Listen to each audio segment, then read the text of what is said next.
Good Monday morning, everyone. Welcome back to Weather with Sim again. I hope you guys are all having a great day so far. And in today's weather forecast, we are going to be going over what we can expect as we head throughout the rest of this week, which we will have a very big storm system ongoing, bringing a lot of impacts to the East Coast, which could indicate potentially damaging winds up to 80 miles per hour, and as well as some flooding that could also be ongoing across those areas as well. We will also be going over a few more storm systems that we could see as we get into Christmas Eve, so make sure to stay tuned till the end so that way you guys know what to expect as we will be watching a lot of this weather very closely. So consider subscribing to the channel, as we will continue to keep you guys updated with the latest, and so that way you guys can stay informed. Don't forget to leave a thumbs up as well. Those help out more than you know. And of course, leave any questions, comments, or concerns that you guys have down below. Feel free to leave anything down below, and I will get to those right after today's weather forecast. But let's first go ahead and start talking about the storm system that's going to be ongoing for the next few days. And this is going to be as we get into tomorrow, which will be Tuesday, December 10th, where we will likely see some showers and thunderstorms ongoing across much of the south and southeast.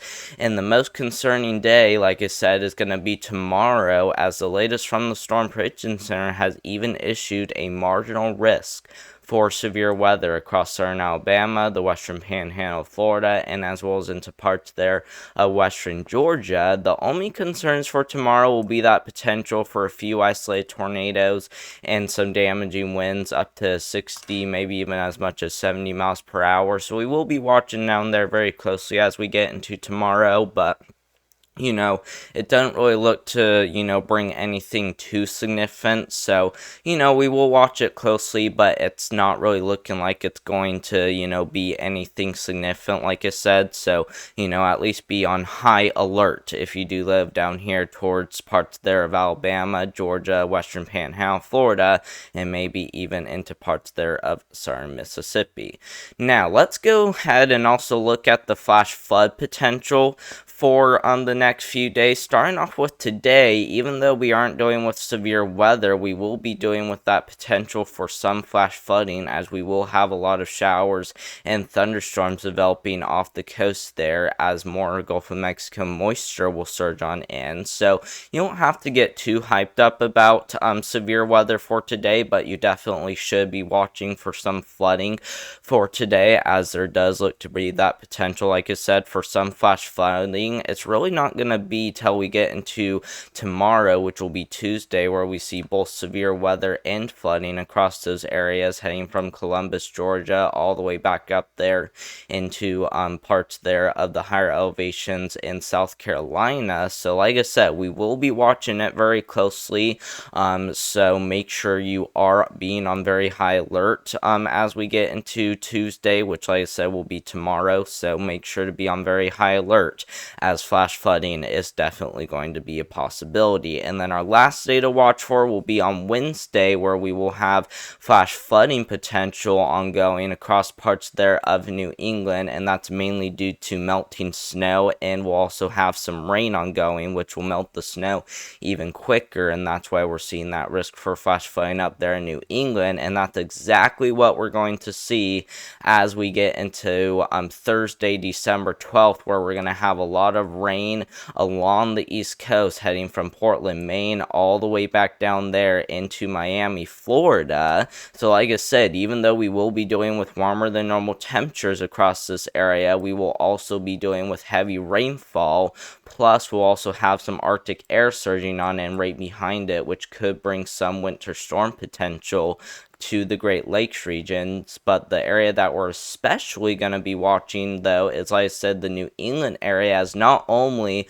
will you guys be dealing with heavy rain and flooding, but if we look at those wind gusts as we get into both Wednesday and as well as Thursday, starting off on Wednesday of this week, which will be December 11th, 2024, we are going to be tracking a huge area along the coast, heading from Portland, Maine, all the way back down there into the Carolinas, where we could be seeing anywhere from 50 to 60 mile per hour wind gusts, with some wind gusts potentially getting close to that 80 mile per hour mark, especially right there near the Jersey coast. And those wind gusts do look to continue as we get into Thursday of this week, which will be December 12th, 2024, where a lot of those wind gusts are going to continue to head up the East Coast. And as they do, they will all match together, creating a huge area of anywhere from 70 to 80 mile per hour wind gusts right off the coast as we get into Thursday of this week, like I said. So make sure you are getting prepared, guys. This is going to probably be one of the worst wind events that we have experienced this year, as the potential for 80 to 90 mile per hour wind gusts does exist across much of that area, but we're mainly concerned about 70 to 80 mile per hour winds. But like I said, we could maybe see some isolated 90 mile per hour wind gusts as we head into both Wednesday and as well as Thursday this week. And what makes this even more concerning is that the European model shows this, does not show it as widespread or intense, but still shows some pockets there of 70 to 80 mile per hour wind gusts. And of course, the Canadian model also shows this, showing more pockets of anywhere from 70 to 80 mile per hour wind gusts, especially where you see those gray and brown colors right there. So make sure, like I said, that you guys are getting really prepared if you live anywhere across this area, heading from Portland, Maine, all the way back down there into the Carolinas. This is going to be the area that could be seeing anywhere from 70 to 80 mile per hour winds, wind gusts, with isolated gusts potentially getting up to 90 miles per hour. So like I said, make sure you guys are getting ready for this as we get into both Wednesday and as well as Thursday of this week, as these will be strong enough to cause power outages, damage trees, and of course blow around unsecured objects. So like I said, make sure you're getting ready for that, as this is going to be a huge problem. And then after that, let's talk about a few more storm systems that we will, likely see as we get into the future. Starting off with this one. This is going to be another interesting storm system by the time we get into the middle of December, which looks to be this weekend. And as we get into next week, where this model does want to show heavy snowfall on the northern side of that system, maybe even a little bit of freezing rain across northern Illinois, heading towards Davenport and as well as into southern Iowa, and with, some rainfall ongoing across the, southern side of that system. And of course, a lot of that is going to continue to shift off to the east. But keep in mind, though, that still remains uncertain, as we are still heading, about 7 days out. So expect some things to change before we get into the weekend. But like I said, definitely get ready for it, as this is going to be another system to really keep an eye on closely as we get into the weekend and as well as into next week. And then some of you guys are also asking, will we see a Christmas storm this year? Like, will we see a white Christmas this year? And that is probably as of right now a maybe, because from what this model is showing, this is only showing some snowfall across the Sierra Nevadas, and this is actually between Christmas Eve and Christmas Day. We're pretty much looking at the midnight hours of Christmas Eve and into Christmas Day. And like I said, not really seeing a ton of signs of a white Christmas, but we definitely might see one across the northern Great Lakes region. That's one sign that we're seeing right there.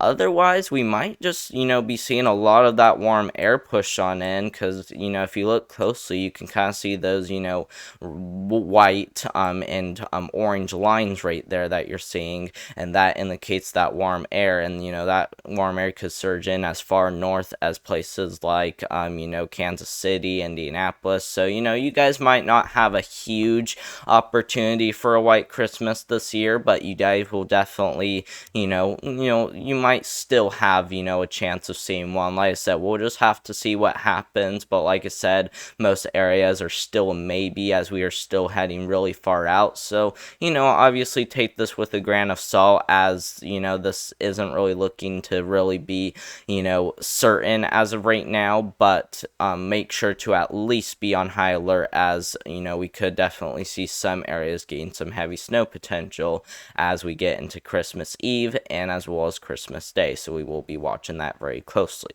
Let's now go ahead and look at your total snowfall, and this is anywhere from now all the way to Christmas Day. And as you guys can see, we are going to be watching much of the West closely for some chance of seeing a white Christmas. Now obviously all this isn't going to be on Christmas, but like I said, I do think you guys will see that potential for a white Christmas if you do live across western British Columbia, back down through the Cascades, Sierra Nevadas, and as well as up there into places like Utah, Colorado, into Wyoming, Idaho, and as well as up there into northern Idaho. So we will be watching that area very closely for a white Christmas this year, as there is going to be that potential. Like I said, it's still a little iffy across the northern Great Lakes, like I said, heading all the way back down there into New England, but I definitely, like I said, do think the potential will be there. So like I said, we will be watching it closely. It's just not certain right now, so expect some things to change still. And then with the rainfall, you guys out there across the Northwest will also be dealing with some rainfall too as well, especially in the lower elevation, so we will be watching that very closely. You guys, in eastern British Columbia could maybe see up there towards, a foot of rainfall due to some atmospheric river events that will likely be ongoing across parts of this month, so we will be watching those very closely at the same time. While you guys over here, across the deep south, New England, you guys are likely to see at least a few inches of rainfall. Now, like I said, this still is very uncertain, so like I said, take this with a grain of salt still, as, things are still likely to change, but like I said, though, much of the eastern United States is likely to see around a few inches of rainfall, as we will be seeing several storm systems roll on through like this, including the one that we're going to be watching this week, which, like I said, is going to be bringing flooding, severe weather, and as well as damaging winds all along the East Coast. But thank you guys very much for watching. I hope you guys did enjoy today's weather forecast. Make sure to subscribe to the channel so that way you guys can stay informed, as we will be tracking some dangerous, damaging winds across the coastal areas of New England and as well as the mid-Atlantic, as anywhere from 70 to 80 mile per hour winds looks to be the main concern. So like I said, consider subscribing so that way you guys can stay informed. Also, don't forget to leave a thumbs up as well. Those help out more than you know. And of course, leave any questions, comments, or concerns that you guys have down below. You guys can leave anything down below, and like I said, I will get to those right after today's weather forecast. And I hope you guys all have a great Monday, and we will see you in the next one. And stay safe, everyone. Thank you for watching, and goodbye. Ooh.